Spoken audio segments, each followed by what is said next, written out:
తెలుసా? చెప్పనా? ఆదికాండం 49 తీయండి. అన్న సంతర్పణ కాదు, ఆశీర్వాదం అంటే లైన్లోకి లాకెట్టేసుకొని తినేసి వచ్చేస్తాకి.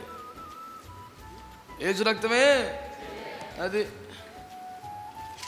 పనికొచ్చే మాటలు అప్పుడప్పుడు మాట్లాడుతున్నారు. ఆదికాండం 49 26. నీ తండ్రి దీవెనలు నా పూర్వీకుల దీవెనలపైన చిరకాల పర్వతం అంటే హెచ్చుగా ప్రబలమగును. అవి యోసేపు తల మీదను తన సహోదరుల నుండి వేరుపరచబడిన వారి నడినెత్తి మీదను ఉండును. చాలండి 30 years of age అనండి. 30వ సంవత్సరం వచ్చేవాడు he became the prime minister of a nation. 30 ఏళ్ళు వచ్చేసరికి దేశానికి ప్రధానమంత్రి అయిపోయాడండి. అంతకన్నా సక్సెస్ స్టోరీ ఉంటుందా లైఫ్లో ఎక్కడన్నా? ఎవడైనా ఉన్నాడు ప్రపంచంలో ఈ రేంజ్ 30 సంవత్సరాలకి? ఏది ఆ లాన్ చచ్చిపోతే దొడ్డిదారిని వచ్చేసినవటమో, 2-3 పొడి చేసి ఎక్కేయటమో ఈ బ్యాచ్ కాదు. చిచ్చి శ్రమ బాధితుడై జయ జీవితమును కలిగి ఆమేన్ ఐగుప్తు ఇనుము అతనిని బాధించినను నిలబడి కింగ్ అయిపోయి రక్తం జయం. అకస్మాత్తుగా యోసేపుకి ఇన్ని దీవెనలు ఎలా వచ్చేసాయి? మింటను దీవెనలతోనూ స్తనముల దీవెనలతోనూ పర్వతముల మీద నుండి వచ్చి తండ్రుల దీవెనలతోనూ తల్లులు అసలు ఒక్క దీవెన మిస్ అవ్వట్ల, మొత్తం వచ్చేతనే దారిగట్టి సకల ఆశీర్వాదములు ఒకే ఒక అడ్రస్కు పరిగెడుతున్నాయి. ఆ అడ్రస్ పేరు యోసేపు. దేవునికి స్తోత్రం. మాట్లాడరే. ఆశీర్వాదాలన్నీ వరుసగట్టి ఒకటింటికే వచ్చేస్తున్నాయి. కారణం ఏమిటి చెప్పమా అని బాగా చూస్తేనట పాయింట్ ఉంది అక్కడ. తన సహోదరుల నుండి వేరు పరచబడిన వాడి మీదకి ఆశీర్వాదాలు గట్టిగా దేవునికి స్తోత్రం కలుగునుగా. He was the only man who got separate from the people, who maintained separated life. Amen. ఆశీర్వాదాలు ఊరకనే కాదు. యెషయా గ్రంథం 37వ అధ్యాయం అయిపోయింది. మీకు వాగ్దానం చేసిన సమయం అయిపోయింది, వెళ్ళిపోతున్నాం. యెషయా 37:31 యూదా వంశములో తప్పించుకొనిన శేషం ఇంకను క్రిందికి వేరు తన్ని మీదికి ఎదిగి ఫలించును. ఎవడు సార్ ఫలించేది? స్తోత్రం చెప్పండి గట్టిగా. ఎవడు ఫలించేది? ఎవడు కిందికి వేరు తన్నుతాడో, ఎవడు మీదికెక్కి ఫలిస్తాడో, ఎవడికి ఛాన్స్ అని తెలిసిన డబ్బున్నవాడు కాదు, సెక్రటరీ పోస్ట్ కొట్టినవాడు కాదు, ట్రెజరీగా ఉన్నవాడు కాదు. మరి మా కమిటీ హయాములో ఎన్నో అభివృద్ధి ప్రచర్యలు మేము చేసి ఉన్నాము. ఏట్రా అభివృద్ధి? నీ అకౌంటే అభివృద్ధి. తీవా ఇలాంటి కబుర్లు చెప్పారు ప్రపంచంలో, లోకంలో చాలా మంది. అసలు ముచ్చటని తెలిసిన ఎవడు కిందికి వేరు తన్ని మీదికి ఎదిగి ఫలిస్తాడు. ఎన్ని ఆటంకాలు ఎన్ని శ్రమలు వచ్చినా ఇంకా కిందికి వేరు తన్నుతున్నాడంట, ఇంకా మీదికి ఎదిగి ఫలిస్తున్నాడంట. ఒరి బాబు ఎవడు రైడు అని అడిగితే శేషించిన వాడో. కొట్టు గట్టిగా. ఎవడో శేషించిన వాడో. కాల ప్రవాహములో జన ప్రవాహములో ఆశీర్వాదాల వరవడిలో కొట్టుకుపోయేవాడు కాదు, శేషించిన వాడు.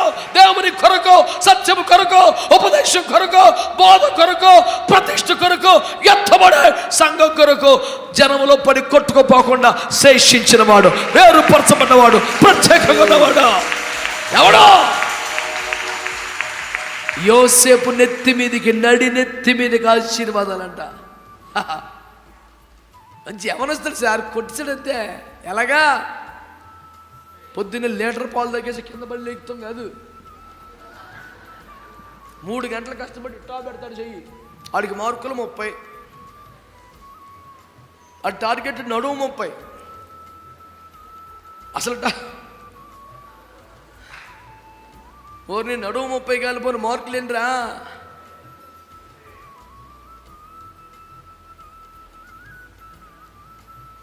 ఆరు సబ్జెక్టులో నాణ్యంగా సగం పాస్ అవ్వలేదాడు. ఎందుకని? ఉద్యోగం ఇదే పొద్దున్న లేతే. శరీర సంబంధమైన సాధము కొంత మట్టికే లాభం. దైవభక్తి ఈ జీవితానికి, రాబో జీవితానికి పనికొచ్చేది కనుక దైవభక్తి సాధన చేయాలి. ఒక విజయవంతమైన సంఘ కాపరి తిమోతికే చెప్పాడు పౌలు గారు, అబ్బాయ్ పాస్టర్ గారు సాధన చేసుకో, భక్తిని అంత తమాషా కాదు, కిరీటం అంటే అని చెప్పాడు. It was the strongest warning to a successful pastor, you know. కొత్తకొచ్చినోడు కాదా? ఎవడికి ఆశీర్వాదం? ఎవడి నెత్తి మీదకి దీవెన? ఎవడు కిందికి వేరు దాన్ని మీదికి ఎదిగి ఫలిస్తాడు? ఓబద్యా గ్రంథము అట్టగంటాడు కానీ ముగించడం ఇంకా చెప్తానే ఉంటాడు. చూడబాకు, అయిపోయింది ఇదే. ఓబద్యా 17 అధ్యాయం అడగబాకు. ఓబద్యా 17. ఆహా ఆహా, కొట్టు కొట్టు కొట్టు గట్టిగా ఒకసారి. సియోను కొండ మీద ఎవడు ఉంటాడా? తెలివైన వాడు ఉంటాడా? డబ్బున్న వాడు ఉంటాడా? తలాంతులు గలవాడు ఉంటాడా? బాగా ప్రసంగం చేసేవాడా? బాగా పాటలు పాడేవాడా? ఎవడో తప్పించుకుని వాడు రేపొద్దున సియోను కొండ మీద ఉంటాడా? స్తోత్రం చెప్పండి. దావీదంతటి మహానుభావుడు తప్పించుకోలేకపోయాడో, సొలొమోను తప్పించుకోలేకపోయాడు, శాంసన్ తప్పించుకోలేకపోయాడు, యోసేపు తప్పించుకోగలిగాడు, దానియేలు తప్పించుకోగలిగాడు, మొర్దెకై తప్పించుకోగలిగాడు. తప్పించుకొనిన వాడు సింహాసనం మీద ఉంటాడు, సియోను కొండ మీద ఉంటాడు. దానియేలు 7:18 చెప్తుంది. ఏమంటుంది? మహోన్నతుని పరిశుద్ధుని రాజ్యాధికారము చేయుదురు. ఏమా? ఎవడికి రా సింహాసనం? రిజర్వేషన్ కలిగిన వాడికి. ఎవడికి రా సింహాసనం? మనిషి కనీసం 5,000 పంచగలిగిన వాడికి. దరిద్రం పోడుగాను. కొత్తగా సేవకు వచ్చిన ఒక దీన పేదరిక స్థితిలో ఒక తమ్ముడు నాకు తెలుసు. వాడి దీన స్థితిని బట్టి నేను అటు పోత కారు ఆపి వెళ్ళి, నాన్న ఎలా ఉన్నావురా, బాగున్నావా అని పలకరించి వెళ్తాను. కొంచెం గట్టిగా ఉన్నవాడి దగ్గరికి వెళ్ళను పెద్దగా నేను. అయితే సడన్గా ఒక దినం వెళ్తే నాకంటే ఎత్తుగా ఉన్న పెద్ద రిఫ్రిజిరేటర్ ఉంది. అక్కడ పెద్ద ఫ్రిడ్జ్ ఉంది.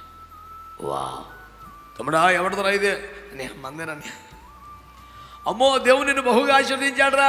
అవుననియా, దేవుడు ఆశీర్వాదం అనియా, దేవుని కృపను లేకపోతే నేనే పాటు నిన్ను ఫ్రిడ్జ్ కొంటాం ఏంటనియా బాబు అన్నాడు. నీ ఆశీర్వాద సాక్ష్యము చెప్పు నాన్న అని అడిగాను. ఏ విధంగా మొన్న ఎలక్షన్లో ప్రభు ఇచ్చాడన్న అన్నాడు. ఎలక్షన్లో వచ్చిందంటే అడిగి ఏంట్రా అని అడిగా. 4 పార్టీల వాళ్ళు ఇంటికి నోట్లు లెక్క పెట్టి ఇచ్చారనియా, అన్ని కలిపితే ఫ్రిడ్జ్ వచ్చేసిందనియా. ఈ ఒక్క పాయింట్ మీద నరకానికి వెళ్ళిపోతావు అన్న. అయ్యి బాబా అదేటనియా, దేవుడి ఆశీర్వాదం అనియా. దేవుడి ఆశీర్వాదమా? గత సంవత్సరం ఎలక్షన్లో బోర్డు ఇమ్మేట ఒక క్రైస్తవుడి ఇంటి దగ్గర విపరీతంగా వైరల్ అయింది. మీరు చూసారో లేదో? ఈ ఇంటి ఓట్లు అమ్మబడవు ఏలయనగా నేను క్రైస్తవుని అని బోర్డు పెట్టాడు ఒకటి ఇంటి ముందు. శబ్బాష్! నేను ఒక 1000 మందికైనా ఫార్వర్డ్ చేశాను. ఇద్దరా క్రిస్టియన్ లైఫ్ అంటే అని. దరిద్రానికి 1000 మందికి ఫార్వర్డ్ చేశాను. నేను స్టేటస్లో పెట్టి కూర్చున్నా. అడురా క్రైస్తవుడు అంటే దమ్మున్నవాడు.